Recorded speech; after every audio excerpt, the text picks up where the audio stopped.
Hello అండి, front పార్ట్కి కాజాలు పట్టి నేనైతే ఎలా కుడతానని చూపిస్తున్నాను. ఒరిజినల్ క్లాత్ ఉంది కదా, ఒరిజినల్ క్లాత్ మీద లైనింగ్ క్లాత్ పెట్టి కుట్టేసేయాలి చుట్టూ అంతా కూడా. ఫస్ట్ ఒక సైడ్ అయితే మాత్రం ఇలా క్లాత్ని, ఒరిజినల్ క్లాత్ని లైనింగ్ క్లాత్ మీదకి పైకి అనేసి కుట్టు వేసుకుంటూ రావాలి. ఒక సైడ్ మాత్రమే ఇలా కుట్టు వేయాలి.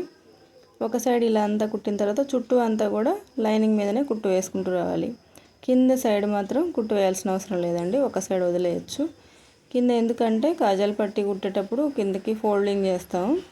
మొత్తం అంతా కుట్టేటప్పుడు కూడా ఇలా కుట్టుకొని రెడీ చేసుకోవాలి కాజా పట్టిని. ఎప్పుడైనా కాజా పట్టిని ఇలా లైనింగ్ వేసి కుట్టేసుకొని రెడీ చేసుకోవాలి.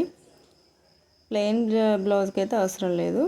పైన కొంచెం పైన కొంచెం ఉంచుకొని స్టార్ట్ చేసుకోవాలి. క్లాత్ని పై కొంచెం ఉంచాలి. ఇప్పుడు ఇలా స్టార్ట్ చేసుకొని కుట్టేసేయాలి. మొత్తం కింది దాకా కుట్టేసి, ఇప్పుడు క్లాత్ ఎక్కువ ఉందనుకోండి, కొంచెం అంత ఎక్కువ అనిపిస్తే కటింగ్ చేసేసుకోవాలి. మొత్తం కటింగ్ చేయొద్దు, కొంచెం ఉంచుకోవాలి. కొంచెం ఉంచి కటింగ్ చేసుకోవాలి. ఇలా కొంచెం ఉంచుకొని కటింగ్ చేసి క్లాత్ని ఫోల్డ్ చేసుకోవాలి. కాజాలు పట్టి క్లాత్ని ఫోల్డింగ్ చేసి ఖర్చు అంతా ఒకటేలాగా వచ్చిందో ఒకసారి చూసుకొని, మళ్ళీ పైనుంచి ఇలా ఒకసారి గోరుతో నీట్గా అనుకుంటే క్లాత్ మంచిగా వస్తుంది, ఫోల్డ్ అవుతుంది. ఇప్పుడు లోపల వైపు కనుక్కోవాలి క్లాత్ అంతా కూడా.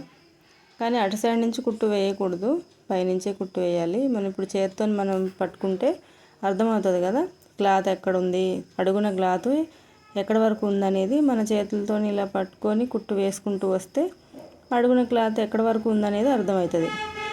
ఇలా మొత్తం ఇట్లా చూసుకుంటూ కుట్టు వేసుకుంటే కరెక్ట్గా వచ్చింది, చాలా నీట్గా వచ్చిద్దండి. ఇలా కుట్టుకుంటే కాజాలు పట్టి ఫినిషింగ్ అయితే చాలా నీట్గా వచ్చింది. మనకి ఎక్కడ కూడా ఖర్చులు అనేవి కనిపించకుండా కుట్టు కూడా చాలా నీట్గా వచ్చింది. కుట్టు కూడా ఇంకో కుట్టు వేస్తాం కదా, అది చివరికి వేయాలి. కాజాలు పట్టి చివరికి కుట్టు వచ్చేలాగా వేసుకోవాలి. ఇలా వేసామంటే చాలా నీట్గా ఫినిషింగ్ అయితే చాలా బాగా వస్తుంది. నేనైతే ఎప్పుడు ఇలానే కుడతాను. మీరు ఎలా కుడతారో నాకు కామెంట్ చేసి చెప్పండి. మీకు ఇది నచ్చితే, నేను ఎలా కుట్టానో అది నచ్చితే మీరు లైక్ చేయండి.